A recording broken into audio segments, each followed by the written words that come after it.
بسم الله الرحمن الرحيم السلام عليكم ورحمة الله تعالى وبركاته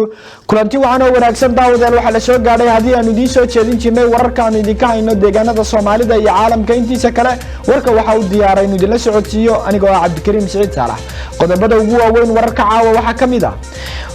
Iran 10 qof ayaa waxa ay ku dhinteen dagaal dhex maray dad rayid ah iyo ururka al-shabaab deegaanka Shabeelow oo ka tirsan deegaanada Galmudug ee Soomaaliya wasiirka diinta iyo awqaafta ee Somaliland ayaa waxa uu beeniyay warar maalmihii ugu dambeeyay lagu baahinayay baraha bulshada oo sheegayay in Somaliland ama caasimadda Hargeysa uu ku yaalo dugsi laga barto diin kale wasiirka waxbarashada ee Soomaaliya ayaa markii ugu horeysay waxa uu ka hadlay siyaasadda dawladda federaalka ee ardayda wax ku baratay deegaanada Puntland gudoomiyaha banka dhexe ee Jamhuuriyadda Somaliland ayaa waxa uu ganacsatada iyo bulshada ugu baaqay inay u hoggaansamaan qiimaha uu bankiga dhexe u jaro isku beddelka lacagaha qalaad ee dollarka iyo kuwa Somaliland ee Somaliland shilinka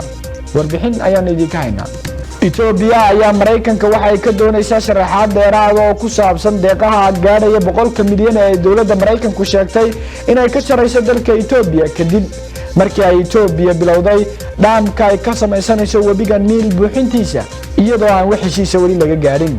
Nigeria nin ayaa waxa uu ku toogtay 22 qof ninkaas oo ku hubaysnaa qori isla markaana watay mooto waxaana uu ku dilay deegaan ka tirsan dalka Nigeria hay'adda caafimaadka adduunka ee WHO ayaa waxa ay sheegtay in Afrika ay heli doonto lacag lagu qiyaasay 200 oo milyan in ka badan marka uu bilaabo talaalka cudurka COVID-19 dhinaca wararka ciyaaraha daawadayaal ciyaaryahanka Lionel Messi ayaa waxa uu xaqiijiyay inuu ku sii sugnaan doono kooxda Barcelona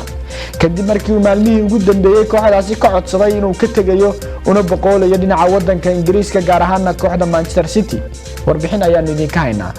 qodobadaasi iyo qodobo kale oo faahfaahsan ayaa ku daawan doontaan warka habeenimo ee telefishinka cable ee ku soo dhawaada warkii oo fidsan